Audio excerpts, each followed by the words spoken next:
একটা বেশ সুন্দর শাড়ি, কালো নরম জর্জেটের উপর সোনালী কারুকাজ খচিত। সুন্দরের সাথে সাথে শাড়িটা দামিও মনে হচ্ছে। তবে এমন কোনো শাড়ি তে তো নেয়নি বা নেওয়ার ইচ্ছাও প্রকাশ করেনি। তে অবাক কণ্ঠেই বলল, আমার মানে আমি তো এই শাড়িটি কিনিনি। অল্প বয়সী নারীটি একগাল হাসলো, অত্যন্ত নম্র কণ্ঠে বলল, এটা আপনি কিনেননি ম্যাম, এটা আমাদের তরফ থেকে আপনার জন্য উপহার। কয়েকদিন আগে বসন্ত গেল তো, সেই উপলক্ষে আমাদের এখানে একটা অফার চলছে। 3,000 টাকার উপরে কেউ শপিং করলে তাকে একটা শাড়ি গিফট করা হবে। সেই শাড়িটাই আপনি পেয়েছেন। মহিলা কর্মচারীর এহেন যুক্তিতে ভ্রু কুঁচকে এলো সুগার। তের হাত থেকে শাড়িটা নিজের হাতে নিল সে। উল্টে পাল্টে দেখে বলল, কিন্তু শাড়িটা দেখে তো মনে হচ্ছে 3,000-এর থেকে অধিক দাম হবে। মেয়েটি আমতা আমতা করলো, কিছুটা ইতস্ত ভঙ্গিতে বলল, আমি কি জানি, শপিং মল কর্তৃপক্ষের সিদ্ধান্ত এটা। সুগা এবং জিমিন বোধহয় বিশ্বাস করলো মেয়েটার কথা। জিমিনের মন খারাপ হলো, সে বলল, তাহলে আমারটা কোথায়? ম্যাম, আপনারা দুজন সম্ভবত মিলেমিশে 3,000 টাকা শপিং করেছেন, তাই শাড়ি একটাই পাবেন। জিমিন আর কিছু বলল না, যদিও শাড়িটা তার পছন্দ হয়েছিল, কিন্তু যেহেতু সেটা তের হাতেই প্রথম উঠেছে এবং তার বলে সম্বোধন করা হয়েছে, তাই সে চুপ রইল। তাছাড়া সুগার সামনে শাড়ি নিয়ে ঝগড়া করার সাহসও তার নেই, না তো বান্ধবীর সাথে এক ছড়কাট ঝগড়া লাগিয়ে হলেও শাড়িটা নিয়ে নিত সে। সুগা তাকালো জিমিনের মলিন মুখশ্রীর পানে। শাড়ি দেওয়া ওই নারী কর্মীকেই বলল, হুবহু এমন আরেকটা শাড়ি দিন আমাদের। জি স্যার। অষ্ট নারী কথাটা একবার আওড়িয়ে নারী কর্মীকে চটজলদি হুবহু একই রকম শাড়িটা নিয়ে বাড়িয়ে দিল তাদের পানে। সুগা তাকালো জিমিনের দিকে, আদেশের সুরে বলল, শাড়িটা নাও। জিমিন নিল না শাড়িটা, আমতা আমতা করে বলল, আমার লাগবে না। সুগার সাথে সাথে ধমকে উঠলো জিমিনকে, গম্ভীর কণ্ঠে বলল, তোমার কাছে জিজ্ঞেস করেছি আমি, নিতে বলেছি নাও। জিমিন আর না করার সাহস পেল না। এমনিও শাড়িটা সে নিতে চাইছিল ভীষণ ভাবে, শুধুমাত্র ভদ্রতার খাতিরে না করছিল। যাক, এলো ধমকটা তো কোনো কাজে এলো তার। অন্তত ধমকের বদলতে একটা সুন্দর শাড়ি পেয়েছে সে। রাত বেড়েছে কিছুটা, চারদিন যদিও এখন নীরব হয়ে ওঠেনি, তবে অন্ধকার গ্রাস করেছে বেশ ভালোভাবেই। আকাশটাও বেশ মেঘলা, বিকালে অল্প বিস্তর শীতল হাওয়ার উপস্থিতি পাওয়া গেলেও এখন টিপ টিপ বৃষ্টির আভাস পাওয়া যাচ্ছে। আবহাওয়া খারাপ থাকায় শিখদের বাড়ির সবাই আজ তাড়াতাড়ি নিজেদের রাতের খাবারের পাট চুকিয়ে যার যার কক্ষে দাঁড় দিয়েছে। এই কক্ষে প্রবেশ করেই বিছানার উপরে রাখা বিকালে শপিং মল থেকে পাওয়া শাড়িটা হাতে তুলে নিল। দুই পা ফেলে গিয়ে দাঁড়ালো ড্রেসিং টেবিলের সম্মুখে। শাড়িটা গায়ে ফেলে দেখতে লাগলো কেমন কেমন লাগছে তার। শাড়িটা ভারী পছন্দ হয়েছে মেয়েটার। ভাগ্যিস আজ শপিং মলে গিয়েছিল সে, নয়তো কত সুন্দর একটা শাড়ি মিস করে যেত। এই শাড়িটা নিয়ে ব্যস্ততার মধ্যে বিছানার উপরে ফেলে রাখা তার মোবাইলটা বেজে উঠলো প্রবল ঝংকার তুলে। মেয়েটা বিরক্ত হলো, কে আবার এই সময় কল করেছে। তো একরাশ বিরক্তি নিয়ে এগিয়ে এলো বিছানার পানে। মোবাইলের স্ক্রিনে জ্বলজ্বল করছে অপরিচিত নাম্বার।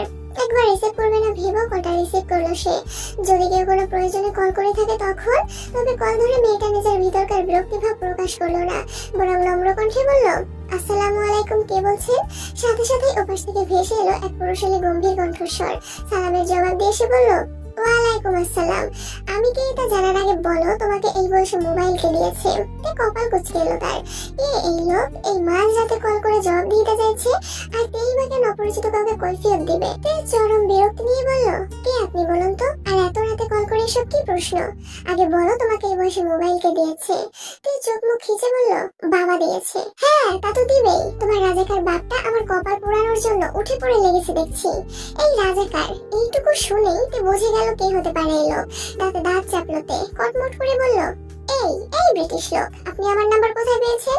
জাগব যেন মজা পেল ওদের কথায়, রসিয়ে রসিয়ে বলল, আকাশে বাতাসে আমার মনে। তেতে গেল এই হাত পাগল লোক তো হাত ধুয়েই তার পেছনে পড়ে গেছে। চাইছেটা কি? ঝাঁঝালো কণ্ঠে প্রশ্ন করলো। অসভ্য লোক, আমাকে এত রাতে কল করেছেন কেন? হাসলো জাঙ্কক, দাঁত দিয়ে নিচের অস্ত্র কামড়ে বলল, প্রেম করবে আমার সাথে প্রেম? মুখ বাঁকালোতে বেলচি কেটে বলল, আপনার মতো ব্রিটিশ আত্মাগল লোকের সাথে প্রেম করার চেয়ে কচু গাছের সাথে গলায় দড়ি দিয়ে কতক্ষণ টানাটানি করবো তাও ভালো। জাঙ্কক ভ্রু কুঁচকালো, বেশ দৃঢ় কণ্ঠে বলল, কিন্তু প্রেম তো তোমার আমার সাথেই করতে হবে, আমি ছাড়া তোমার কোনো গতি নেই।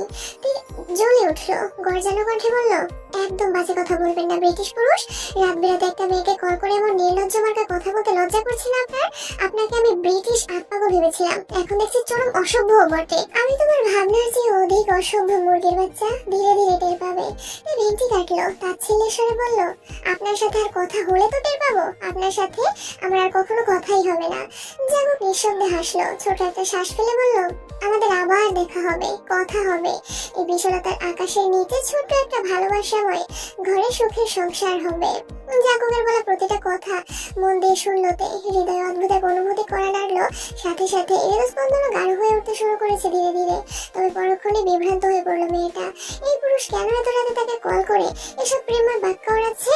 এই পুরুষ এখনো তার নিকট অপরিচিত মানবের কাতারেই পড়ে। দুজন দুজনের সম্পর্কে তেমন কিছুই জানা হয়ে ওঠেনি এখনো। খুব বেশি দিন হয়নি তাদের দেখা হয়েছে। তারপর থেকে একে অপরের শত্রুতাকে বরণ করে নিয়েছিল দুজন। হঠাৎ কি হলো? মাত্র 3-4টা দিন ধরে পরিবর্তন এলো এই পুরুষের ব্যবহারে। খুব করে ভালো ব্যবহার করছে তার সাথে, আবার সময় অসময় প্রেমময় বাক্য বানিয়ে কাবু করার চেষ্টা চালাচ্ছে মেয়েটাকে। তাছাড়া একটু আগে কি সব বললো, কথাগুলো শেষ লাইনে বেশ দৃঢ়তার সাথেই তো জাঙ্কুক নামক পুরুষটি তাকে জানান দিল, ভালোবাসাময় ঘরে সুখময় সংসার হবে। এর ভ্রুযুগল কুঁচকে এলো। তাদের সংসার কিভাবে হবে, কেন হবে? হুট করে এই অপরিচিত মানুষের সাথে বিয়ে হবে তার?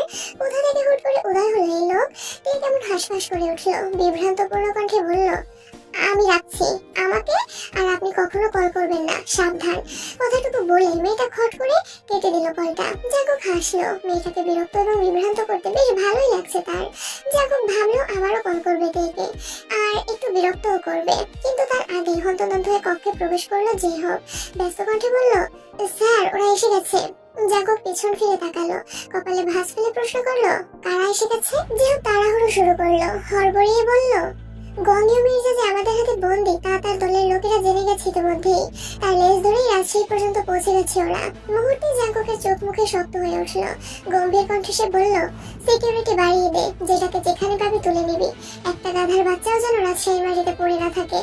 সুদীর্ঘ এক রাত গড়িয়ে সকালে দেখা মিলেছে। রাতের নিস্তব্ধতায় ঘেরা শহরটা আবার ব্যস্ত হয়ে পড়তে শুরু করেছে ধীরে ধীরে। তবে ব্যস্ততার মাঝে ভয়ঙ্কর রূপ ধারণ করে আজ হামলে পড়েছে কিছু ভয়ঙ্কর শ্রেণীর লোক সমাজ। সচরাচর রাজশাহীর এমন মহস্ফট শহরে সন্ত্রাস কিংবা গোলাগুলির মতো ঘটনা দেখা যায় না তেমন। তবে আজ গুলি চলছে, তীব্র বেগে গুলি, চিৎকার চেঁচামেচি এবং জনগণের বাজার হাহাকারের ধ্বনি শোনা যাচ্ছে চারিদিকে। যেভাবে দেখা যাচ্ছে সেই ভিড়পূর্ণ গোলাগুলিময় স্থানে কাউকে কল করে সে বলছে কিছু একটা। কিছুটা সময় অতিবাহিত হতে ভিড় ঠেলে বেরিয়ে এলো পরিপুষ্ট বলিষ্ঠ দেখে কিছু জনসংখ্যা। তারা বেরিয়ে দুদলে বিভক্ত হয়ে গেল। অর্ধেক লোক জনগণকে নিরাপদ দূরত্বে সরিয়ে নেওয়ার কাজে লেগে পড়লো মুহূর্ত ব্যয় না করে, আর বাকি অর্ধেক নিজেদের নিকট সংরক্ষিত বন্দুক হাতে তুলে পাল্টা গুলি ছুড়ল পূর্ববৃত্তদের উপরে। জাঙ্কুক এতক্ষণ গাড়িতে বসে বসে অবলোকন করছিল আশেপাশের পরিস্থিতি। গতকাল রাতে এসে বলেছিল এই দৌড়াত্তা গাধার বাচ্চাগুলোকে তুলে নিতে, কিন্তু আহম্মকগুলো তা পারেনি। ফলস্বরূপ আজ এই গোলাগুলি শুধুই সাধারণ জনগণের উপর এই ভোগান্তি নেমে এলো। এগুলোর একটাকে দিয়েও যদি কোনো কাজ হয়। জাঙ্কুক বিরক্ত হলো ভীষণ। একটু ঝুঁকে পায়ের গোড়ালির কাছ থেকে বের করে আনলো লোকায়িত একখানা বন্দুক। মুখে কালো মাস্ক চাপিয়ে সে বেরিয়ে এলো গাড়ি থেকে। পূর্ববৃত্তদের নিশানা করে পরপর দুটো গুলি ছুড়ল। একটা গিয়ে লাগলো একজনের ডান পায়ে এবং অন্যটা অন্য একজনের হাতে। জাঙ্কুক আরেকটা গুলি ছুঁড়তে উদ্যত হতেই পাশ থেকে শোনা গেল অতি পরিচিত কণ্ঠের চিৎকারের ধ্বনি। ছেলেটা কিছুটা চমকালো, পাশ ফিরতে আবিষ্কার করলো তেকে। মেয়েটা কেমন বড় বড় চোখ করে তাকিয়েছে তার বানে। পরনে কলেজের পোশাক আর পিঠে ব্যাগ। মেয়েটা বোধহয় কলেজে যাচ্ছিল। জাঙ্কুক বিচলিত হলো, হাতে ধরে রাখা বন্দুকটা লুকিয়ে ফেললো প্যান্টের আড়ালে। ভীত হলো বেজায়। এমন কোন পরিস্থিতিতে এর আগে পড়েনি সে কখনোই। এই যে সত্যিকারের বন্দুক তাও সে আগে দেখেনি কখনো।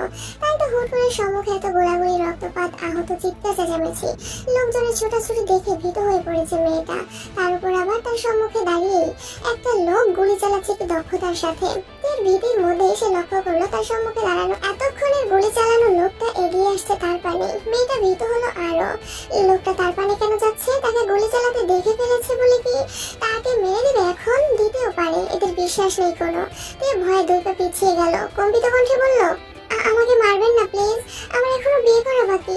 আমি মরে গেলে আমার জামাইটা বিয়ের আগে বিধবা হয়ে যাবে। এর কথায় ভ্রু কুচকালো জাঙ্কুক। মেয়েটা আবল তাবল এসব কি বলছে? মাথা ঠিক আছে তো? জাঙ্কুক আরো তড়িঘড়ি করে এগিয়ে গেল তের পানে। তের হাঁটু কাঁপলো ভয়ে। এমনি মাথা ঠিক নেই তার। মৃত্যুর ভয় কি থেকে কি বলছে সে নিজেও জানে না। তো সব জানা থাকলে এমন পরিস্থিতিতে এমন উদ্ভট কথাবার্তা অন্তত তার মুখ দিয়ে বেরোতো না। তে নিজের প্রাণ বাঁচাতে পালাতে চাইলো, কিন্তু পারলো না। তার আগেই তাকে ধরে ফেললো জাঙ্কুক। তের কলিজা কাঁপলো। তার ভাবনা মতো মৃত মৃত্যুর সম্মুখে এসে দাঁড়িয়েছে তার। না, আর পারল না। মস্তিষ্ক অতিরিক্ত ভয়, চাপ এবং চিন্তায় মেয়েটা জ্ঞান হারাতে সময় নিল না বেশিক্ষণ। ঢলে পড়লো জাঙ্কুকের পক্ষে। জাঙ্কুক অস্থির হলো, হৃদয়ে ঝড় উঠলো। কি হয়েছে তার ছোট্ট বউটার? জাঙ্কুক বিচলিত কণ্ঠে ডাকলো বউকে, বলল, তে এই তে কি হয়েছে? চোখ খুলো। তে চোখ খুললো না। জাঙ্কুকের অস্থিরতা বাড়লো। সে মেয়েটাকে ধরে নিয়ে বসালো গাড়ির ভিতরে। অতঃপর নিজেও সিটে বসে মেয়েটার মাথা নিল কাঁধে। আলতোভাবে কয়েকটা চাপড় দিল বউয়ের নরম গালে। আবারও ডাকলো, তে এই তে। এর হুঁশ নেই, কোনো কথা বলছে না। জাঙ্কুকের অস্থিরতায় নিজের মুখ থেকে মাস্কটা খুলে ছুঁড়ে মারলো গাড়ির পেছনের দিকে। গাড়ির ভিতরে থাকা পানির বোতল থেকে অল্প পানি হাতে নিয়ে ছিটা মারলো তের চোখে মুখে। তবুও মেয়েটা চোখ খুলল না। জাঙ্কুক ভেজা হাতে আবার আলতোভাবে কয়েকটা চাপড় দিল মেয়েটার গালে। ব্যগ্র কণ্ঠে বলল, কি হয়েছে? কথা বলো বউ। এদিকে গোলাগুলি থেমে গেছে ততক্ষণে। জাঙ্কুকের লোকেরা দুর্বৃত্তদের পুরো দলটাকে ধরে নিয়েছে, স্থান পরিষ্কার করে দিয়েছে। পরিস্থিতি এখন সম্পূর্ণ অনুকূলে। কেউ এসে হুট করে বলতে পারবে না এখানে একটু আগে এত বড় গোলাগুলি হয়েছে। জিহুক এসে বসলো গাড়ির ড্রাইভিং সিটে। পেটে নিথর হয়ে পড়ে থাকতে দেখে জাঙ্কুককে উদ্দেশ্য করে জিজ্ঞেস করলো, ম্যামের কি হয়েছে স্যার? জাঙ্কুক পেট পানে দৃষ্টি রেখে জবাব দিল, গোলাগুলি দেখে ভয় পেয়ে গেছে। থামলো জাঙ্কুক, চোখ মুখ শক্ত করে পরক্ষণেই বলল, গাধার বাচ্চাগুলোকে ততক্ষণ পেটাবে যতক্ষণ না জ্ঞান হারায়। আমার মুখে ভয় দেখানো, ওদের বাপের নামই আমি গলিয়ে দেবো আজ। কথাটা শেষ করে আবারও ব্যস্ত ভঙ্গিতে পানি ছিটিয়ে দিল তার চোখ মুখে। মেয়েটা খানিক বাদেই পিটপিট করে চোখ মেলে তাকালো। সাথে সাথে উত্তেজিত হয়ে পড়লো। আবার উত্তেজিত কণ্ঠে বলল, আমাকে মারবেন না দয়া করে, আমি কাউকে কিচ্ছু বলবো না। জাঙ্কুক দুই হাত নিজের বক্ষের সাথে আগলে নিল মেয়েটাকে। আদরে কণ্ঠে বলল, কেউ মারবে না তোমাকে, আমি আছি তো। এর বোধ হয় একটু ভরসার জায়গা পেল জাঙ্কুকের কথায়। উত্তেজনা কমলো কিছুটা। তবে যখনই মেয়েটা আবিষ্কার করলো সে জাঙ্কুকের বুকে লেপ্টে রয়েছে, সাথে সাথে ছিটকে দূরে সরে গেল। লাচে গাল দুটো লাল লাল হয়ে গেল তের। ছি ছি, সে কি এতক্ষণে পুরুষের শরীরের সাথে লেপ্টে ছিল? এলোমেলো দৃষ্টি ফেলল তে। আমতা আমতা করে বলল, ওখানে একটা লোক গুলি চালাচ্ছিল তো, তাই একটু ভয় পেয়ে গেছিলাম আর কি। জাঙ্কুক স্বস্তি নিঃশ্বাস ফেলল। যাক, মেয়েটা তাকে চেনেনি। চিনলে হয়তো ঝামেলা হতো অনেক। এমনি তাদের সম্পর্কে ঠিক নেই কিছু। তার মধ্যে যদি তে কোনো মতে জেনে যেত এই গোলাগুলির মূল সে, তবে আর এই জন্মে বউকে পাওয়া লাগতো না। ভাগ্যিস মাস্ক পরেছিল, ওই মাস্কটাই আজ বাঁচিয়ে দিল। রাতের আধারে ছেয়ে গেছে চারপাশটা। চারদিক নীরব হতে শুরু করেছে একটু একটু করে। শিকদার বাড়ির সবাই রাতের খাবার খেতে বসেছে ইতিমধ্যে। তে খাবার নিয়ে শুধু বসে রয়েছে, খাচ্ছে না মোটেই। চোখের সম্মুখে বারবার তার ভেসে উঠছে আজ সারাদিনের ঘটনাগুলো। সারাদিনের স্মৃতিচারণ করতে করতে হঠাৎই মেয়েটা স্মরণ এলো জাঙ্কুকের কথা। এমন একটা ভয়ঙ্কর পরিস্থিতির মধ্যে থেকে ওই লোকটাই তো তাকে বাঁচিয়েছিল। আচ্ছা, এই জাঙ্কুক চৌধুরী আসলে কে? কি তার পরিচয়? তের হঠাৎ মনে এলো সেদিন ছেলেটা বলেছিল তার বাবা জাঙ্কুককে চেনে, চিনতেও পারে। তাই হয়তো জাঙ্কুক কলেজে তার বাড়ির ঠিকানা খুঁজেছিল, কিন্তু সে মনে মনে ভুল ধারণার মধ্যে ছিল। তাছাড়া তের নিকটও জাঙ্কুক চৌধুরী নামটা পরিচিত মনে হচ্ছে, তবে কোথায় শুনেছে মনে করতে পারছে না ঠিক। তে চোখ তুলে তাকালো বাবার পানে, উৎসুক হয়ে ডাকলো, বাবা।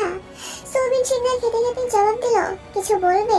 তে কোনো ভূমিকা ছাড়া সরাসরি প্রশ্ন করলো, জাঙ্কুক চৌধুরী কে বাবা? খাবারেই হাত থেমে গেল সোবিন শিকদার, সুগা এবং সোহায়নের। ইয়ঞ্জন বেগম সবাইকে এতক্ষণ খাবার পরিবেশন করে নিজেও কেবল বসেছিল খেতে। এর মধ্যে হঠাৎ মেয়ের এমন অপ্রত্যাশিত প্রশ্নে তিনিও থমকে গেছেন। হৃদয় ভয়ের জন্ম নিল ইয়ঞ্জন বেগমের। তবে কি নিজের বান্ধবীর সাথে সম্পর্ক ধরে রাখতে মেয়ের অপরিণত বয়সে যে ভুল তারা করেছিল তার সামনে আসতে শুরু করেছে? জাঙ্কুকই বলে দিয়েছে থেকে সব। এখন মেয়েটার কি হবে? মেয়েটা কিভাবে নেবে সবকিছু? ইয়ঞ্জন বেগমের ভাবনার মধ্যে মুখ খুলল সোহায়ন। বড় ভাই আর বাবা এখন অব্দি এর কথার পরিপ্রেক্ষিতে কোনো উত্তর না দিলেও সে চুপ রইতে পারল না। অধৈর্য হয়ে বোনকে প্রশ্ন করলো, কেন? জাঙ্কুক চৌধুরীকে দিয়ে তোর কি কাজ? সে কিছু বলেছে তোকে? সোহায়নের প্রশ্ন শেষ হতে না হতেই সুগা মুখ খুলল, গম্ভীর কণ্ঠে শুধালো, জাঙ্কুক চৌধুরীর সাথে তোর কোথায় দেখা হয়েছে? অপ্রস্তুত হলো কিছুটা। জাঙ্কুকের সাথে দেখা, ঝগড়া, রাতে ফোন কলে কথা বলা, এসব যদি বলতে যায় তবে তাকেই বিপদে পড়তে হবে। তার ভাই আর বাপ মিলে পুঁতে দেবে এখানেই। এলোমেলো দৃষ্টি ফেলতে আমতা করে বলল, কলেজের সম্মুখে এক লোকের সাথে দেখা হয়েছিল। তিনি তার নাম বললেন জাঙ্কুক চৌধুরী।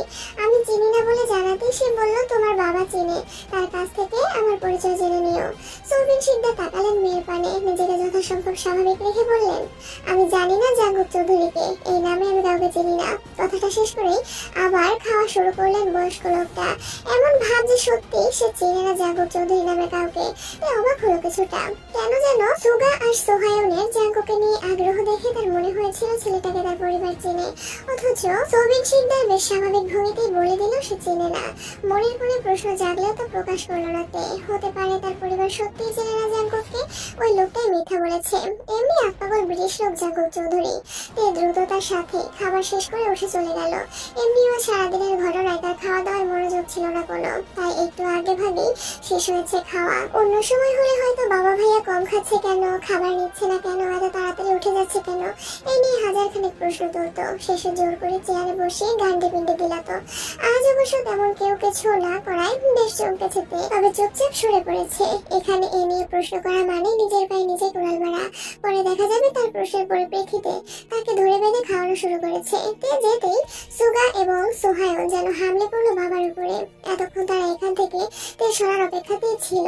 সুগা বেশ চিন্তিত স্বরে বলল, বাবা জাঙ্কুকের সামনে চলে এসেছে, এখন কি করব আমরা? সোহায়ন অধৈর্য হয়ে উঠল, অধৈর্য কণ্ঠে বলল, ও যদি একবার ওদের বিয়ের কথাটা বলে দেয় তেকে, তখন কি হবে? ইয়ঞ্জুন বেগম আরো বেশি অধৈর্য হয়ে বললেন, ছেলেটা যদি কোনো ক্ষতি করে দেয় আমার মেয়ের?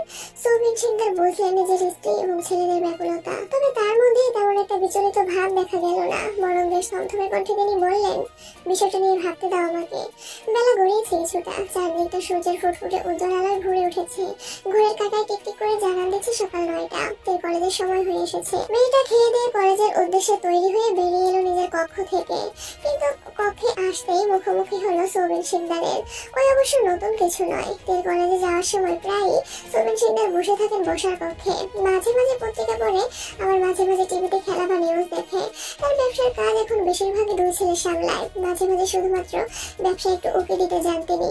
ওই প্রায় দিনের মতোই আজও বসার কক্ষের সোফায় বসে পত্রিকা পড়ছিলেন। তবে মেয়েকে আসতে দেখে তিনি পত্রিকা থেকে চোখ ঘুরিয়ে তাকালেন মেয়ের পানে, থমথমে কণ্ঠে প্রশ্ন করলেন, কোথায় যাচ্ছ?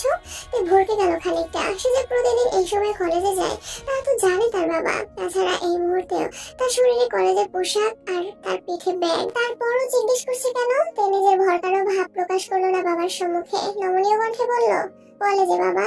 সোবিন শিকদার মেয়ের দিক থেকে চোখ ঘুরিয়ে আবার তাকালো পত্রিকার পানে, আদেশের সুরে বললেন, আজ কলেজে যেতে হবে না তোমাকে। তে আশ্চর্য হলো, বাবা তাকে কলেজে যেতে বারণ করছে? অবিশ্বাস্য। সে মাঝে মাঝে কলেজে না যেতে চাইলেও বাবার ধমকের জোরে উড়ে উড়ে চলে যেতে হয় কলেজে, অথচ আজ কিনা সে নিজে বলছে কলেজে যেতে হবে না। তে অবাক কণ্ঠে প্রশ্ন করলো, কেন? আমি বলেছি তাই। তেও আর কথা বাড়ালো না। বাবা যখন একবার কলেজে যেতে বারণ করেছে সে যাবে না। এমনিতেও কলেজে যেতে হবে না শুনে বেশ খুশিই হয়েছে মেয়েটা। রোজ রোজ কলেজে যেতে হবে না তার, শুধুমাত্র বাপ ভাইদের ভয়ে যেতে হয়। আজ যাক, তাও বাবা বারণ করেছে। তে বাবার সম্মুখ থেকে কেটে পড়লো দ্রুত। বাবার যদি আবার মত বদলে যায়? না না, বাবার মত বদলানোর আগে ঘরে গিয়ে কলেজের পোশাকটা পাল্টে ফেলতে হবে। প্রায় ঘন্টা খানেক কলেজের সম্মুখে দাঁড়িয়ে অপেক্ষা করলো জাঙ্কুক। কত মেয়ে এলো গেল, কিন্তু অথচ তার বউয়ের দেখা নেই। বাড়ির সম্মুখে জেহবকে দাঁড় করিয়ে রেখেছিল সে, যখনই এখান থেকে যাবে তাকে যেন খবর দিতে পারে। জেহব রাস্তায় দেখা পায়নি মেয়েটার। তারা ভেবেছিল আজ হয়তো জেহব রাস্তার পাশে দাঁড়ানোর আগেই কলেজে চলে গেছে, তাই দুজন মিলে চলে এলো সোজা কলেজে। অথচ এখানেও মেয়েটার খোঁজ নেই কোনো। এদের ক্লাসও শুরু হয়ে গেছে ইতিমধ্যেই। তবে কি ফাঁকিবাজ মেয়েটা কলেজে আসেনি? হয়তো আসেনি। জাঙ্কুকের মেজাজ গরম হলো। সে সেই সকাল থেকে একটা ভার বইয়ের মুখটা দর্শনের জন্য হাফ হিস করে মরছে, আর মেয়েটা কলেজে এলো না। জাঙ্কুকের রাগ লাগলো। ইচ্ছে হলো বউকে যদি ঠাটিয়ে একটা থাপ্পড় মেরে গাল লাল করে দিত। তবে পরক্ষণে নিজের চোখ মুখ শক্ত হয়ে উঠল জাঙ্কুকের। ক্ষিপ্ত দৃষ্টিতে সে তাকালো নিজের হাতের পানে। ঠাটিয়ে চোর সে কাকে মারবে? তার বউকে? একবার নাজারে থাপ্পড় মেরে দিয়েছিল বলে সে কি আবার মারবে? এই পৃথিবীতে জাঙ্কুকের বাচ্চা বউকে মারার অধিকার সে কাউকে দেয়নি, এমনকি নিজের হাতকেও না। জাঙ্কুক ব্যস্ত হাতে নিজের পকেট ঘেটে মোবাইলটা বের করলো। দ্রুত কল লিস্ট থেকে কল করলো তেকে। একটু সময় অতিবাহিত হতেই ওপাশ থেকে এক সুমিষ্ট নারী কণ্ঠ তাকে জানান দিল নাম্বারটি ব্যস্ত আছে। জাঙ্কুকের কপালে ভাঁজ পড়লো। তার মুরগির বাচ্চার মতো বউটা আবার কার সাথে কথা বলছে? তাছাড়া কারোর সাথে কথা বললে তো ওয়েটিং বলবে, ব্যস্ত আছে তো বলবে, কেটে দিলে বা ব্ল্যাক লিস্টে ফেললে। তে তার কল কেটে দিয়েছে বলেও তো মনে হলো না। তবে কি মেয়েটা তার নাম্বার ব্ল্যাক লিস্টে ফেলেছে? জাঙ্কুকের সন্দেহ হলো। ছেলেটা তড়িঘড়ি করে আবার কল লাগালো তেল নাম্বারে। বাহ, এবারও একই কথা কথা বলছে। জাঙ্কুকের সন্দেহ গাঢ় হলো। সে নিজেই মোবাইলে থাকা অন্য সিম দ্বারা কল করলো তেকে। এবার কল ঢুকলো কোনো বাধা ছাড়াই। এর মানে তে তার ওই নাম্বারটা ব্ল্যাক লিস্টে ফেলেছে। ক্রোধ জাগলো জাঙ্কুকের, মস্তিষ্কটা ফুটে উঠলো টকবগিয়ে। কত বড় সাহস সেই নারীর, তার নাম্বার ব্ল্যাক লিস্টে ফেলে। জাঙ্কুকের ক্রোধের মধ্যেই ফোনটা ধরলো তে। সাথে সাথেই বাজখাই কণ্ঠে চেঁচিয়ে উঠলো জাঙ্কুক। হুঙ্কার দিয়ে বলল, এই বেয়াদব মেয়ে, আমার নাম্বার ব্ল্যাক লিস্টে ফেলার সাহস তোমাকে কে দিয়েছে? জাঙ্কুকের বাজখাই কণ্ঠে কেঁপে উঠলো তে। তবুও দমে গেল না মেয়েটা। ঢোক গেলে বলল, এতে আবার সাহসের কি আছে? আমার মোবাইল, আমার হাত, আমার ইচ্ছে, যাকে খুশি ব্ল্যাক লিস্টে ফেলবো, আপনার কি? জাঙ্কুক আরো তেতে গেল, দাঁতে দাঁত চেপে বলল, আমাকে ব্ল্যাক লিস্টে ফেলে তুমি আবার কথা বলছো? তোমার জিহ্বা টেনে ছিঁড়ে নেবো বেয়াদব মেয়ে। ব্যাস, সাথে সাথে জাঙ্কুকের ভিতর থেকে তার আরেকটা সত্তা যেন তার থেকেও দ্বিগুণ খেপে গেল। তাকে শাসিয়ে বলল, তোকে কে সাহস দিয়েছে আমার বউয়ের জিহ্বা টেনে ছিঁড়ে নেওয়ার? আয় তোরটা ছিঁড়ে আগে। নিজের সাথে যুদ্ধে চুপসে গেল জাঙ্কুক। এই মেয়েটার নিকট আসলে তার কেমন সব গুলিয়ে যায়। একটু শান্তি মতো রাগও দেখাতে পারে না। মস্তিষ্ক তের উপর ক্রোধিত হলেও হৃদয় তাকে সান্ত্বনা দিয়ে বলে, আহ শান্তি শান্তি, মুরগির বাচ্চার মতো বউ তোর, তার উপরে এতটা রাগ দেখানো তোর প্রকৃতি বিরুদ্ধ। হৃদয়টা সর্বদা বেইমানি করে জাঙ্কুকের সাথে। অবস্থান তার বুকের মধ্যে, অথচ সমর্থন বউয়ের প্রতি। এই জীবনে জাঙ্কুকের ক্রোধের শিকার কত লোকই তো হলো, এবং তার আশেপাশের পরিবেশের রক্তটা বদমেজাজি হিসেবে পরিচিত ছিল ছেলেটা। কিন্তু আজ মাত্র একটা মেয়ের সম্মুখে সে অসহায়। এও কি বিশ্বাসযোগ্য? তত নিঃশ্বাস ফেলল জাঙ্কুক। ক্রোধ কমিয়ে বলল, কলেজে আসোনি কেন? হঠাৎ জাঙ্কুকের কণ্ঠ নরম হতে দেখে অবাক হলো তে। এই মাত্র না লোকটা হুঙ্কার ছাড়লো, এর মধ্যেই আবার ভেজা বিড়াল সেজে গেল। তে অবাক কণ্ঠে প্রশ্ন করলো, আপনি না এই মাত্র বাঘের মতো গর্জন ছাড়লেন, হঠাৎ বিড়ালের মতো মেউ মেউ কেন করছেন? জাঙ্কুক অপ্রস্তুত হলো, আমতা করে বলল, পুরুষ মানুষ বাহিরে যতই বাঘ থাকুক, বউয়ের সম্মুখে আসলে সে বিড়ালই হয়ে যায়। তে বিভ্রান্ত হলো, কি বলছে পুরুষ, কে বাঘ আর কেই বা বউ? তে ভ্রু কুচকে শুধালো, মানে? জাঙ্কুক এড়িয়ে যেতে চাইলো তার প্রশ্ন। কণ্ঠ কিছুটা স্বাভাবিক করেই বলল, ওসব বাদ দাও, এখন বলো আজ কলেজে কেন আসোনি? জাঙ্কুকের নরম কণ্ঠের পরিপ্রেক্ষিতে তেও আর ক্রোধ দেখালো না, নরম কণ্ঠেই বলল, বাবা যেতে দেয়নি। জাঙ্কুক তাতে দাঁত চাপলো, কটমট করে বলল, তা দেবে কেন? তোমার রাজাকার বাপের আবার আমার সুখ সহ্য হয় না। কথাটা শেষ করেই বুকে হাত দিল জাঙ্কুক। এখন শান্তি লাগছে। বউকে কিছু বলতে পারবে না তাতে কি হয়েছে? বউয়ের বাপ ভাইদের তো বলতে পারবে। তে কিছু বলার আগে জাঙ্কুক আবারও বুকে হাত দিয়ে বলল, তার সাথে আবার জুটেছে তোমার আলবদর এবং আলশামস দুই ভাই। তে ফুঁসে উঠলো। এই লোক যখন তখন তার বাবা ভাইদের অপমান করা শুরু করে দেয়। ব্রিটিশ লোক একটা। তে কিছু কাজ হাজারো কণ্ঠে বলল, একদম আজে বাজে কথা বলবেন না। আমার বাপ ভাইরা রাজাকার, আলবদর, আলশামস কোনোটাই নয়, বরং আপনি ব্রিটিশ। 1947 সালে আমাদের দেশ থেকে পালানো ব্রিটিশদের ফেলে যাওয়া বাচ্চা আপনি। জাঙ্কুক যেন আকাশ থেকে মাত্রই টুপ করে পড়ল। অবাক হওয়ার ভান ধরে বলল, ছি ছি মুরগির বাচ্চা, আমার মতো একটা নিরীহ হাঁসের বাচ্চাকে তুমি এভাবে বলতে পারলে? এসব কথা বলার আগে তোমার বুকে একটুও কাঁপলো না?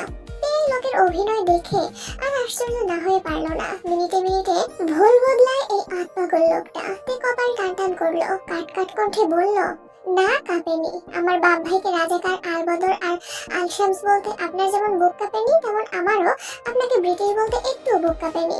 জাঙ্কুকের অস্ত্রদা ছোট ছোট হলো, থমথমে কণ্ঠে বলল, বাপ ভাই মিলে ভালোই তোমার বিরোধিতা করতে শিখিয়েছে। যাক, ব্যাপার না, আমিও দেখি এরা আর কি কি করতে পারে। দিন শেষে ওই রাজাকারদের আমার মতো মুক্তি সেনাদের হাতেই পরাস্ত হতে হবে, দেখে নিও। তে অবাক হলো, অবাক কণ্ঠেই বলল, আপনি মুক্তি সেনা? আপনি তো ঘষেটি বেগমের বংশধর, যাকে সুখে থাকতে ভূতে কিলায়। নিজের স্বাধীন দেশকে পরাধীন করতে উঠে পড়ে লাগেন আপনারা। জাঙ্কুক চিন্তায় পড়লো, খুব একটা ভুল তে বলেনি। সেদিন বিয়ের আসরে বউ তার ছিল এবং স্বাধীনও ছিল, কিন্তু সে কি করলো? সেদিন বিয়ের আসরে বউকে ত্যাগ করে পরাধীনতার শিকলে আবদ্ধ করে চলে গেল দূর দেশে। আর এখন সেই শিকল কেটে আবার বউকে স্বাধীন করার কত প্রচেষ্টাই না চালাচ্ছে। জাঙ্কুক ভাবুক ভঙ্গিতে বলল, এই প্রথম তুমি একটা সত্যি কথা বললে। তে মুখ বাঁকালো, ভেঙচি কেটে বলল, আমি সবসময় সত্যি কথা বলি। তা না হয় বুঝলাম, এখন একটা কাজ করো তো, তাড়াতাড়ি আমার বাসায় চলে এসো। জাঙ্কুকের কথায় ভাঁজ পড়লো তের কপালে। ভ্রু কুঁচকে শোধালো, আপনার বাসায় আমি কেন যাব? জাঙ্কুক ভাবলে সে নির্বিকার ভঙ্গিতে জবাব দিল, দেখবো তোমায়, দেখতে ইচ্ছে করছে ভীষণ, চলে এসো তাড়াতাড়ি। তাই ভরকালো কিছুটা, কোনোভাবে তাকে অধিকার নিয়ে বাসায় যাওয়ার কথা বলছে পুরুষটা। সে কি জাঙ্কুকের বিয়ে করা বউ নাকি যে বললেই চলে যেতে হবে? তাছাড়া পুরুষ মানুষকে লাই দিলেই লাই পেয়ে যায়, মাথায় উঠে নাচতে শুরু করে। যেমন এই পুরুষ শুরু করেছে, 2 দিন একটু কথা বলেছে, তাও ভালোভাবে না, তাতেই এখন অধিকার বোধ নিয়ে বাসায় যেতে বলছে। তে কপালে ভাঁজ ফেললো, তীক্ষ্ণ কণ্ঠে বলল, আপনি বললেই যেতে হবে আমাকে, যাবো না আমি আপনার বাসায়। জাঙ্কুক চোখ মুখ কুঁচকে ফেললো। সে ঠিক জানতো এই নারী তার আদেশকে সরাসরি না দ্বারা প্রতিহত করবে, এছাড়া আর তো কোনো কাজই নেই। তাই তো মনের ভিতরে আগে থেকে সকল হুমকি ধামকে সাজিয়ে রেখেছে জাঙ্কুক। ছেলেটা হুমকির স্বরে থেকে বলল, তুমি আমার বাসায় আসবে নাকি আমি তোমার বাসায় চলে আসবো, কোনটা? থামলো জাঙ্কুক, আবার বলল, আমি তোমার বাসায় আসলে কিন্তু তোমার বাপ ভাইকে ধরে ধরে বলবো তুমি এখানে আমাকে আসতে বলেছো।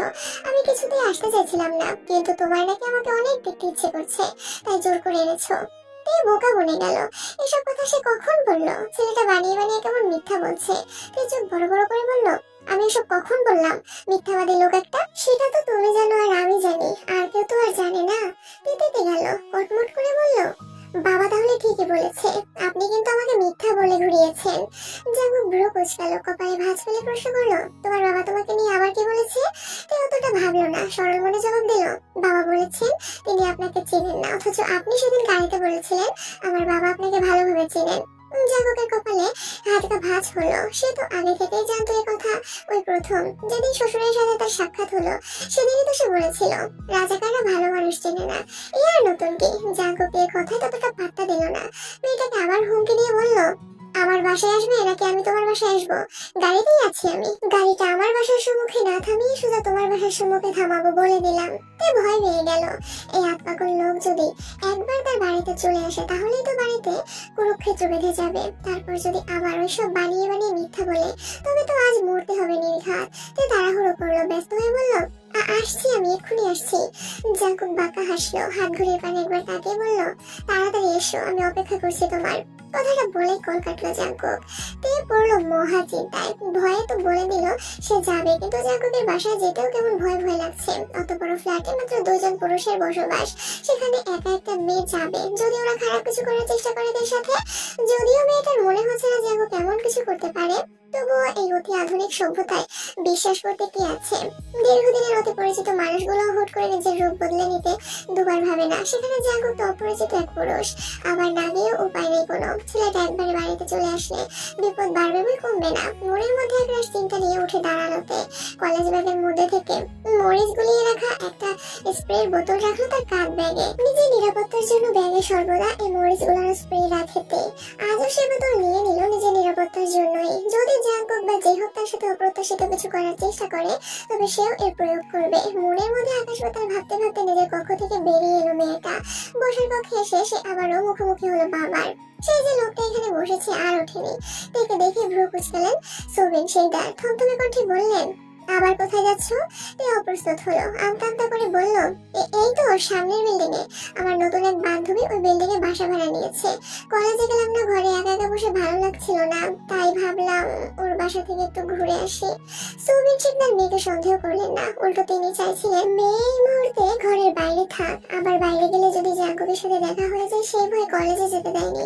তবে সামনের বিল্ডিং যেতে তো বাধা নেই, সেখানে জাঙ্কুক আসবে কোথা থেকে?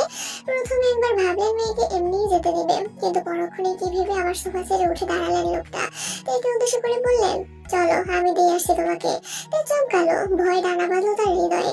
বাবা তাকে দিয়ে আসতে যাবে? কোনোভাবে যদি সুবিন শিকদার একবার টের পেয়ে যায় কে মিথ্যা বলেছে, সে কোনো বান্ধবীর বাড়িতে নয়, বরং এক অপরিচিত পুরুষের ফ্ল্যাটে যাচ্ছে, তখন কি হবে? তার গলা শুকিয়ে এলো। মেয়েটা আটকাতে ছিল নিজের বাবাকে। জোরপূর্বক হেসে বলল, তোমার যেতে হবে না বাবা, এই তো সামনের বিল্ডিং এ যাবো আমি। তুমি আবার শুধু শুধু কষ্ট কেন করতে যাবে বলো? সুবিন শিকদার তাকালেন মেয়ের পানে, গম্ভীর কণ্ঠে বললেন, আমার সাথে এসো, না তো যেতে হবে না তোমাকে। দিয়ে পড়লো মহা বিপাকে। না গিয়েও তো উপায় নেই, তাহলে জাঙ্কুক এখানে চলে আসবে। আবার বাবাকেও যদি এখন বলে যে সে যাবে না, তবে নিশ্চয়ই তার বাবা সন্দেহ করবে। বান্ধবীর বাড়িতে বাবার দিয়ে আসা নিয়ে আসা তো আর অস্বাভাবিক কিছু নয়। সেখানে বাবা যাবে শুনে যাবো না বলাটা মোটেই বাঞ্ছনীয় নয়। অবস্থা থেকে তার বাবার প্রস্তাবে রাজি হতে হলো। মনের মধ্যে একরাশ ভয় নিয়ে চললো সে বাবার সাথে। নিজেদের বাসার পরে 3টে বিল্ডিং রেখে 4র্থ বিল্ডিং এর সম্মুখে এসে দাঁড়ানোতে ঢোক গিলে সুবিন শিকদারকে বলল, চলে এসেছি বাবা, এই বিল্ডিং এই আমার বান্ধবীদের বাসা। সুমিন শিকদার মেয়ের কথার সত্যতা পেলেন। এই বিল্ডিংটা তো তাদের বাসার কাছেই, ধরতে গেলে সামনেই। তিনি আর ঘাটলেন না বিষয়টা নিয়ে। বিল্ডিং এর সম্মুখে দাঁড়িয়ে মেয়েকে বললেন, তাহলে তুমি ভিতরে যাও, আমি আসছি এখন। তে এক প্রকার নিঃশ্বাস আটকে বাবাকে প্রশ্ন করলো, তুমি ভিতরে যাবে না বাবা? না। সুমিন শিকদারের এক অক্ষরে উত্তর। তে স্বস্তির নিঃশ্বাস ফেললো, যাক তার বাবা অন্তত এখানে এসে একটা কাজের কাজ করলো। সুমিন শিকদার একবার বিল্ডিং এর ভিতরে গেলেই তো তে ধরা পড়ে যেত বাজেভাবে। আর তারপর সোজা উপরে তে ঠোঁট টেনে একটু হাসলো, নম্রভাবে বলল, আচ্ছা আমি ভিতরে যাচ্ছি। তে বাক্যের সমাপ্তি ঘটিয়ে দ্রুত ঢুকে গেল বিল্ডিং এর ভিতরে। সুমিন শিকদার আর দাঁড়ালেন না, দ্রুত পায়ে চলে এলেন নিজ বাড়িতে। বসার কক্ষে ঢুকতেই দেখা পেলেন সুগা এবং সোহায়ন বসে রয়েছে সোফার উপরে। তাদের সাথে ইয়ঞ্জন বেগম রয়েছেন। সকলে চোখ মুখে চিন্তার ছাপ। বাবাকে আসতে দেখেই সুগা উঠে দাঁড়ালো, চিন্তিত কণ্ঠে শুধালো, হুট করে কল করে আসতে বললে কেন? কোনো সমস্যা হয়েছে কি? সুগার কথা শেষ হতে না হতেই সোহায়ন বলল, ওই জাকব চৌধুরী আমার কোনো সমস্যা করেছে নাকি বাবা? সুমিন শিকদার এবার তীক্ষ্ণ দৃষ্টিতে তাকালেন স্ত্রী সন্তানদের পানে, অতঃপর থমথমে কণ্ঠে বললেন, আমি তার আমার বিয়ে দিব। সুমিন শিকদারের কণ্ঠে তোলা প্রতিটা ধ্বনি যেন বিস্ফোরণ ঘটালো উপস্থিত সকলের মধ্যে। সুগা গোল গোল চোখে তাকালো বাবার পানে, অবিশ্বাস্য কণ্ঠে বলল, কি? সুমিন শিকদার পরপর আবার একটা বিস্ফোরণ ঘটালেন বসার কক্ষে। সোফার উপরে বসতে বসতে বললেন, আজ সন্ধ্যায় পাত্রপক্ষ দেখতে আসবে ডেকে, সব ঠিকঠাক থাকলে কাল আকদ। ইয়ঞ্জন বেগম, সুগা, সোহায়নের মাথায় যেন আকাশ ভেঙে পড়লো। কি বলছে সুমিন শিকদারের সব? তে আবার বিয়ে দিবে? সুগা হতবুদ্ধি সম্পন্ন হয়ে পড়লো। বাবাকে এতদিন সে বেশ বিচক্ষণ মানব বলেই জানতো, কিন্তু আজ সে কেমন সিদ্ধান্ত নিয়েছে? সুগা হতবাক স্বরে বলল, এসব কি বলছো তুমি বাবা? তের আবার বিয়ে? আজই পাত্রপক্ষ দেখতে আসবে? মাথা খারাপ হয়ে গেছে তোমার? সুমিন শিকদার তাকালেন ছেলের পানে, গম্ভীর কণ্ঠে বললেন, আমার মাথা ঠিকই আছে সুগা, এছাড়া আর কোনো উপায় নেই। জাকব চৌধুরী ইতিমধ্যেই এর সম্মুখে চলে এসেছে। এখন যদি মেয়েটাকে সে সবকিছু বলে দেয় তখন কি হবে ভেবে দেখেছো? বাবার সব কথাগুলো মন দিয়ে শুনলো সুগা এবং সোহায়ন। কেন যেন তারা সুমিন শিকদারের সিদ্ধান্তের সাথে একমত হতে পারছে না। অতীতে তার পিতা মাতার একটা ভুলের কারণে তার জীবনটা আজই মরে এসে দাঁড়িয়েছিল। আর মাত্র 10 বছর বয়সে ছিল মেয়েটা। কোনো বাবা সেই বয়সে কিভাবে একটা মেয়েকে বিয়ে দিতে পারে, তাও 20 বছরের এক যুবকের সাথে? সেই তো জাকব বিয়ে না মেনে চলে গিয়েছিল বলে তে বেঁচে গিয়েছিল। আর যদি জাকব তখন বিয়েটা মেনে নিত তখন কি হতো? তের 10 বছর বয়সে একটা মানুষের না আসে শারীরিক পরিপক্কতা আর না আসে মানসিক পরিপক্কতা, সেখানে তাদের বোন এমন এক বৈবাহিক সম্পর্ককে কিভাবে টেনে নিয়ে যেত সারা জীবন। বাবা মায়ের এমন কর্মের মাঝে মাঝে রাগ হয় তাদের দুই ভাইয়ের, শুধুমাত্র তাদের সম্মান করে বিধায় মানুষ দুটোর মুখের উপরে কিছু বলতে পারে না। আর তাছাড়া তারা এই 7 বছরে নিজেদের বাবা মায়ের কৃতকর্মের জন্য অনুতপ্ততা দেখেছে। যারা নিজেরাই অনুতপ্ত হয়ে গুমড়ে গুমড়ে মরে প্রতিনিয়ত, তাদের আর কি বলা যায়? কিন্তু এখন আবার কি শুরু করেছে সুমিন শিকদার? বহুদিন আগে নিজেদের কর্মকে ধূলিসাৎ করার জন্য আবার একই খেলায় মেতে উঠতে চাইছে। সোহায়ন কিছুটা খেপে গেল বাবার উপরে। সদ্য 21 বছরে পদার্পণ করা যুবক সোহায়ন, বয়সের ভারে শরীরের রক্ত টকবগে তার। সোহায়ন কিছুটা ক্ষিপ্ত কণ্ঠে বাবার উদ্দেশ্যে বলল, মাথা খারাপ হয়ে গেছে তোমার বাবা? কিসের বিয়ে? একবার বিয়ে বিয়ে খেলায় মেতে আমার বোনটার জীবনটা নষ্ট করেছো, এখন আবার কি চাইছো তুমি? তাছাড়া তালাক। এটুকু বলতেই হাত উঠিয়ে তাকে থামিয়ে দিল সুগা। বয়সের ভারে সে বেশ বুদ্ধিমান এবং বিচক্ষণ বটে, তাছাড়া বাবা মা ভক্ত বেশ। সুগা বেশ ঠান্ডা কণ্ঠেই বলল, বাবা বিয়ে দেওয়া ছাড়া আর কি কোনো উপায় নেই জাগবের থেকে বাঁচানোর জন্য? ওকে তো আমরা অন্য কোথাও পাঠিয়ে দিতে পারি। সুমিন শিকদারের থমথমে মুখশ্রী, গম্ভীর কণ্ঠে তিনি বললেন, তোমার কি মনে হয় ওকে কোথাও পাঠিয়ে দিলে সব সমস্যার সমাধান হয়ে যাবে? জাগব টের আর খোঁজ করবে না। ছেলেটা যদি ঢাকা থেকে রাজশাহী চলে আসতে পারে টের খোঁজে, তবে অন্য কোথাও গিয়ে যেতে পারবে না। মনে রাখবে, লোহাই লোহা কাটে। তেমনই থেকে একবার বিয়েটা দিয়ে দিলে জাগব আর কিছুই করতে পারবে না। ইয়ঞ্জন বেগম এতক্ষণ বসে বসে শুনছিলেন স্বামী আর সন্তানদের কথা। তার ভীষণ বলতে ইচ্ছা ছিল, তাহলে থেকে ওর কাছে দিয়ে দাও। জাগব যখন ওকে ফিরিয়ে নিতে চাইছে, মেয়েটাকে খুঁজতে খুঁজতে এতটা দূরে চলে এসেছে, তখন আমাদেরও উচিত ওদের এক করে দেওয়া। হাজার হলেও মা তো কোনো মাই চায় না তার মেয়ের সংসার ভাঙুক। মনে মনে এত কথা বললেও সাহস করে স্বামীকে বলতে পারলেন না কিছুই, কারণ মেয়ের জীবনের এই অবস্থার জন্য সবচেয়ে বেশি দায়ী তিনি। বহুদিন আগে নিজের বান্ধবীর সাথে সম্পর্কটা গাঢ় করার জন্য বান্ধবীর ছেলের সাথে নিজের মেয়ের বিয়ের আবদারটা ইয়ঞ্জন বেগমই করেছিলেন। তত নিঃশ্বাস ফেললেন মহিলা। একটু সাহস জুগিয়ে স্বামীকে বললেন, ওদের তো তালাক হয়নি এখনো, এর মধ্যে মেয়ের অন্যত্র বিয়ে দেওয়ার কথা ভাবাটাও কি অন্যায় নয়? সুমিন শিকদার তাকালেন স্ত্রীর পানে, থমথমে কণ্ঠে বললেন, অন্যায়? কিসের অন্যায়? অন্যায় তো করেছিল ওই জাগব আমার মেয়েকে বিয়ের আসরে ফেলে গিয়ে। বিয়ের দিনই সে নিজের স্ত্রীকে ত্যাগ করেছিল, সাথে 7টা বছর আমার মেয়েটার কোনো খোঁজ খবর রাখিনি, একটাবারের জন্য জানতে চাইনি আমার মেয়েটা বেঁচে আছে নাকি মরে গেছে। এতগুলো বছর পর আজ এসেছে আমার মেয়েকে বউ বলে দাবি করতে, বউকে নিতে। থামলেন সুমিত শিকদার, আবার বললেন, আমি মানলাম ভুলটা আমাদের ছিল। 20 বছরের এক তরতাজা পুরুষের সাথে 10 বছরের এক কন্যার বিয়ে দেওয়া ছিল আমাদের চরম ভুল। তাই বলে ও আমার মেয়েকে ফেলে যাবে? আমার মেয়েটা তো কোনো দোষ করেনি, এমনকি ও তখন ভালোভাবে বিয়ের মানেটাও বুঝতে শেখেনি। ওর জন্য, শুধুমাত্র ওর জন্য আমার মেয়েটাকে কত কি না সহ্য করতে হয়েছে, এলাকা পর্যন্ত ছাড়তে হয়েছে আমাদের। তারপরেও সবটা মেনে নিয়েছিলাম, তেজ জীবনের অতীতের সবকিছু সামনে আনেনি ওর। কিন্তু এখন জাঙ্কুক এসে কোথা থেকে জুটলো আর বউ বলে দাবি করছে আমার মেয়েকে? এতদিন কোথায় ছিল সে? কই আমার মেয়ের খারাপ সময় তো তাকে দেখিনি মেয়ের পাশে। যাক, ধরে নিলাম বিয়ের দিনের ঘটনায় রেগে গিয়ে চলে গিয়েছিল, নিজের পাশে একজন নাবালিকা মেয়েকে মানতে পারেনি। কিন্তু তারপর কেন এই 7টা বছর আমার মেয়ে খোঁজ নিল না? ও অন্তত একটা কল করে মাপ চাইতে পারতো সবার থেকে, একবার বলতে পারতো ও বিয়েটা মেনে নিয়েছে। তাহলে তো আর আমার মেয়েটাকে সমাজের চোখে ছোট হতে হতো না, সমাজ পরিবার বাজে মন্তব্য করার সুযোগ পেত না। সুমিত শিকদার থেমে গেলেন, আবারও একটু সময় নিয়ে বললেন, আমি সেই ছেলের হাতে আমার মেয়েকে কখনোই তুলে দেবো না যে ছেলে আমার মেয়েকে বিয়ের বা আসরেই ত্যাগ করেছিল। সুমিত শিকদারের প্রতিটা কথাই সত্য, এরপরে আর কিছু বলার থাকে না কারণে। তবুও সুগা বলল, তাই বলে তালাকহীন একটা মেয়েকে তুমি অন্যত্র বিয়ে দিতে পারো না বাবা।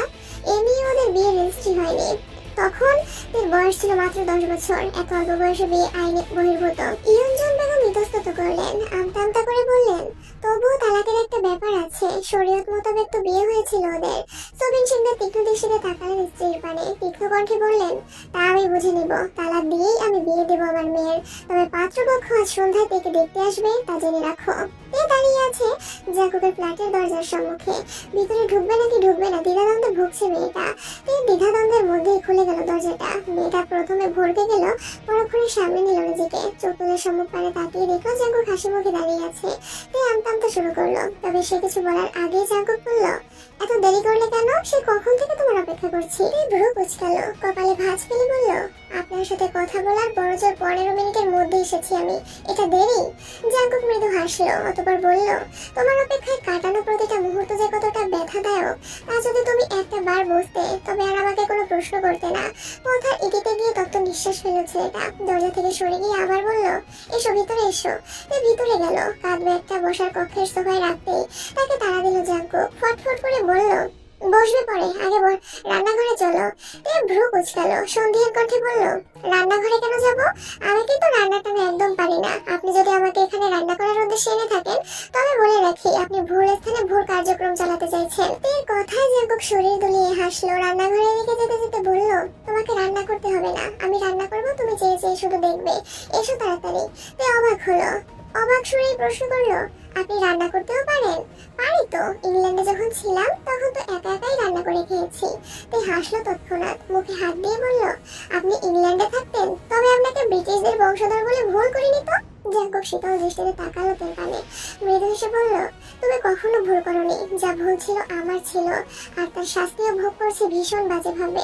রোস্টের হাসি উবে গেল, নরম দৃষ্টিতে সে তাকালো জাঙ্কুকের পানে, কোমল কণ্ঠে শুধালো, কি ভুল করেছিলেন আপনি?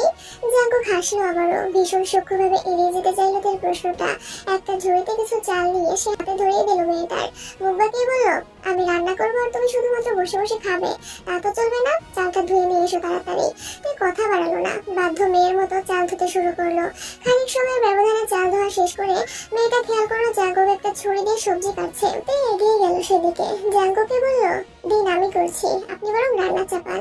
জাঙ্কুক সাথে সাথে নাকচ করে দিল তের এই প্রস্তাব। সবজি কাটতে কাটতে বলল, তার কোনো প্রয়োজন নেই, পরে দেখা যাবে সবজির বদলে ছুরি নিজের হাতে চালিয়ে দিয়েছো। তের দৃষ্টি তীক্ষ্ণ হলো, সে মানলো না জাঙ্কুকের কথা, বরং ছেলেটার হাত থেকে ছুরিটা কেড়ে নিয়ে বলল, সরুন আমি কাটছি। জাঙ্কুকও এবার আর কিছু বললো না, সবজি কাটার দায়িত্ব সে তেকে দিয়ে গেল রান্নার দিকে। মেয়েটা সবজি কাটছিল আর চোখে দেখছিল জাঙ্কুককে। চুলার আঁচে ছেলেটার ফর্সা মুখটা কেমন রক্তিম বর্ণ ধারণ করেছে, কপালে বিন্দু বিন্দু ঘামের উৎপাত দেখা যাচ্ছে, আবার মাঝে মাঝে ঠোঁট কামড়ে রান্নার অবস্থা পর্যবেক্ষণ করছে।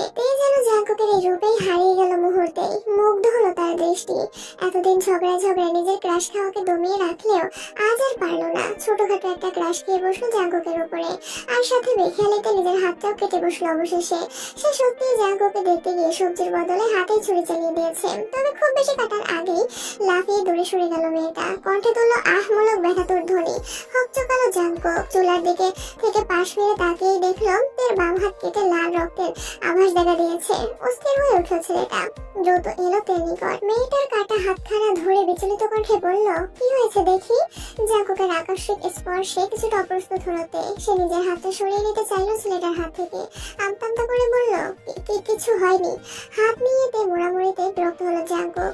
চোখ গরম করে সে তাকালো মেয়েটার পানে। চুপসে গেল তে, আর নিজের হাত টানাটানি করলো না। জাঙ্কুক কিছুটা সময় নিয়ে বিচলিত ভঙ্গিতে পর্যবেক্ষণ করলো তের হাতের আঙুলটা। অতঃপর হুট করে কিছু না বলে কক্ষ থেকে বেরিয়ে গেল। খানিক সময় অতিবাহিত হতে আবার হন্তদন্ত হয়ে ফিরলো হাতে প্রাথমিক চিকিৎসার একটি বক্স নিয়ে। তের মুখোমুখি দাঁড়িয়ে বলল, হাতটা দাও, তাড়াতাড়ি ওষুধ লাগাতে হবে। তে অবাক হলো, সামান্য একটুই তো কেটেছে। বেশি কাটার আগেই হাতটা সরিয়ে ফেলেছিল মেয়েটা। এইটুকু কাটায় আবার কি ওষুধ লাগাবে? তাছাড়া এসব ওষুধ পথের পুরো বিপরীতে চলাচল তের। এই ওষুধ নামক পদার্থটা দুই চোখেও সহ্য করতে পারে না। তার উপর এই ওষুধটা একটা স্থানে লাগালে জ্বলবে। তাই নিজের হাতটা দিল না, বরং আরো গুটিয়ে নিল। ঢোক গেলে বলল, এসবের আবার কি প্রয়োজন? একটুই তো কেটেছে। জাঙ্কুক তীক্ষ্ণ দৃষ্টিতে তাকালো তের পানে। অতঃপর নিজে থেকেই মেয়েটার হাতটা টেনে নিয়ে গেল নিজের দিকে। বক্স থেকে ওষুধ বের করতে করতে বলল, তা আমি বুঝে নিব, ছোট মানুষ তুমি, এত বুঝতে হবে না তোমাকে। জাঙ্কুক নিজ দায়িত্বে তের হাতে ওষুধ লাগাতে শুরু করলো। সাথে সাথেই হাত জ্বলে উঠলো মেয়েটার। হাতটা একটু টেনে কণ্ঠে ব্যথা তো ধরে তুলে বলল, লাগছে। জাঙ্কুক নিজের হাত থামিয়ে দিল। ওষুধ লাগানো বন্ধ করে চোখ তুলে তাকালো তের পানে। মেয়েটা কেমন চোখ মুখ খিচে বন্ধ করে রেখেছে। গোলাপি রাঙা নরম কোমল অস্ত্র জোড়া কাঁপছে তীর দিয়ে। তের ব্যথায় যেন ব্যথা পাচ্ছে জাঙ্কুকের হৃদয়। কষ্ট হচ্ছে ছেলেটার। বুকের মধ্যে অস্থিরতা বেড়ে চলেছে ক্রমশ। জাঙ্কুক আর ভাবলো না, নিজের ব্যগ্রতা নিয়ে অস্ত্র গোল করে ফু দিতে শুরু করলো তের হাতে। পিটপিট করে আঁকিদা মেরে তাকালো তে। নিজের সম্মুখীন পরিস্থিতি অবলোকনে আশ্চর্য হলো ভীষণ। গোল গোল চোখে সে তাকালো জাঙ্কুকের পানে। জাঙ্কুক আলতোভাবে তের হাতে ফু দিচ্ছে আর ওষুধ লাগাচ্ছে। জাঙ্কুকের মুখ থেকে নিশ্চিত বায়ুর স্পর্শে যেন দাঁড়িয়ে যাচ্ছে মেয়েটার শরীরের প্রতিটি লোমকূপ। সিঁড়ি দ্বারা বেয়ে নামতে শুরু করেছে শীতলতর রক্তস্রোত। এ কেমন অনুভূতি, এ কেমন ভালো লাগা। হৃদয়টা যেন প্রশান্তিতে ছেয়ে গেছে। তের সকল ব্যথা যেন সুখে পরিণত হচ্ছে এই মুহূর্তে। এমন কেন হচ্ছে? তবে তাদের এই সুখকর মুহূর্তটা বোধহয় সহ্য হলো না কারো। যেভাবে সে উকি দিল রান্নাঘরের দরজায়, মিহিকণ্ঠে ডাকলো, স্যার। জিহুপের ডাকে ধ্যান ভাঙলো তে এবং জাঙ্কুক উভয়েরই। হঠাৎ জাঙ্কুকের হাতে নিজের হাত থাকা অবস্থায় জিহুপ কিভাবে দেখে অপ্রস্তুত হলো তে। চিটকে দূরে সরে গেল সে। জাঙ্কুক বিরক্ত হলো, দাঁতে দাঁত চেপে তাকালো জিহুপের পানে। কটমট করে বলল, আসার সময় পেলি না বেয়াদব। ঢোক গেল জিহুপ। আমতা করে বলল, আমি আপনাকে বিরক্ত করতে চাইনি স্যার, কিন্তু জরুরি একটা কথা ছিল, তাই না এসেও পারলাম না। জাঙ্কুকের কপালে ভাঁজ পড়লো। হতে পারে জিহুপ সত্যি কোনো জরুরি কথা বলতে এসেছে। কালেই তো গোলাগুলি লাগলো, কিন্তু সেসব কথা তো আর তের সামনে বলা যাবে না। জাঙ্কুক নিজেকে কিছুটা স্বাভাবিক করে বলল, আমার রুমে অপেক্ষা কর, আমি আসছি। রুমে যেতে হবে না স্যার, এখানেই বলছি। জাঙ্কুকের কপালে ভাঁজ গাঢ় হলো। এখানে বলার মতো জরুরি কথা? তবে কি হতে পারে? থমথমে কণ্ঠে জাঙ্কুক প্রশ্ন করলো, কি কথা? এলোমেলো দৃষ্টি ফেললো জেহব। আগ্রহী কণ্ঠে বলল, স্যার, আমার খাবারটাও কি আপনি রান্না করবেন নাকি আমি বাইরে খেয়ে নিব? জাঙ্কুকের মেজাজ বিগড়লো ভীষণ ভাবে। এটা যেভাবে জরুরি কথা, বইয়ের সাথে কত সুন্দর একটা সময় অতিবাহিত করছিল, তার মধ্যে এই উদ্ভট জরুরি কথা বলতে এসে বেয়াদবটা। জাঙ্কুক ব্যস্ত হয়ে আশেপাশে তাকালো। হাতের কাছে একটা কাঠের খুন্তি পেয়ে তা তুলে নিল অতি দ্রুত। গভীর ক্রোধে সে খুন্তিটা ছুঁড়ে মারল জিহুপের পানে। দাঁতে দাঁত চেপে বলল, তোর 3 দিনের খাবার বন্ধ, বেটা মীর জাফরের বংশধর। জিহুপ দ্রুততার সাথে খুন্তিটা ক্যাচ ধরলো। বোকা বোকা কণ্ঠে বলল, 3 দিন আমি না খেয়ে কিভাবে থাকবো স্যার? শুকিয়ে সুটকি হয়ে যাবো তো।